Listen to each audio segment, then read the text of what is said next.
You ask Tiger to solve. This deals with linear equations with one unknown. The final result is x equals -7. Let's solve it step by step. Swap sides.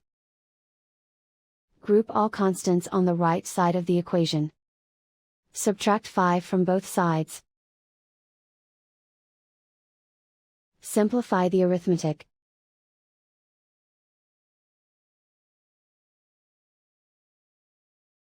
Isolate the x.